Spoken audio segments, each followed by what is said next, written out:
budget qui a été voté à l'unanimité. C'est pratiquement 949 millions le budget. Nous allons pouvoir intervenir sur les routes, nous allons pouvoir accompagner le syndicat au niveau de l'eau. Nous contractualisons avec les communes contrat pays.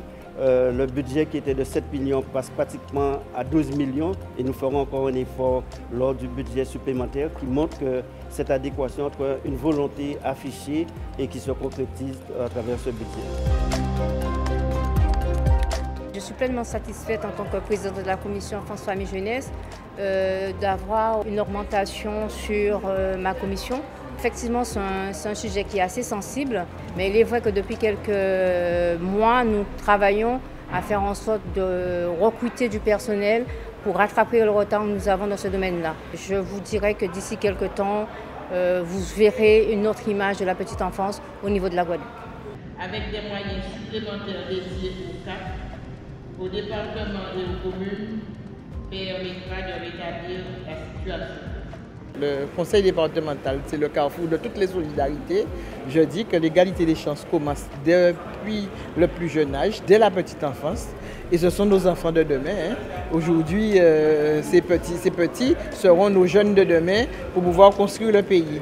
Donc penchons-nous un peu sur cela, puisqu'on se penche sur le vieillissement de la population, donc les personnes âgées, les personnes handicapées, les familles en difficulté. Alors le budget du conseil départemental a été voté d'abord, il est en équilibre, c'est une bonne chose.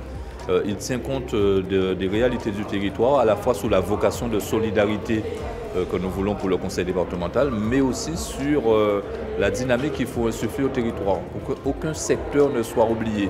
Ça passe aussi par des travaux qu'il faut réaliser, non seulement sous les travaux récurrents, mais aussi sous les travaux liés à des situations de crise comme celle que nous avons vécue suite au passage de la tempête Fiona. Ça passe aussi et surtout par une prise en compte de la situation des personnels, des agents du conseil départemental, la gestion de leur carrière. Et c'est important qu'on puisse aussi définir des perspectives parce que ce sont ces agents qui font le travail et qui nous permettent, nous, hommes politiques, décideurs, d'asseoir nos actions au niveau des territoires et partout sur le département de la Guadeloupe. C'est assurer le paiement de l'APA à hauteur de 45 600 000 euros. Si vous voulez atteindre les objectifs, remplir cette ambition, il faut que vous ayez une administration performante. C'est pour cela que pour que l'administration soit beaucoup plus attractive et dynamique, nous avons reconsidéré le régime indemnitaire. Nous allons pouvoir intervenir sur l'ensemble des sites. Nous mettons en place un programme sur 5 ans pour l'amélioration des conditions de travail de l'ensemble des agents. Nous allons aussi intégrer le GPEC parce qu'aujourd'hui, il y a trop de postes qui ne sont pas pourvus en termes de directeurs ou responsables de service, alors qu'on pouvait anticiper. Donc c'est une nouvelle dynamique que nous allons pouvoir mettre en place.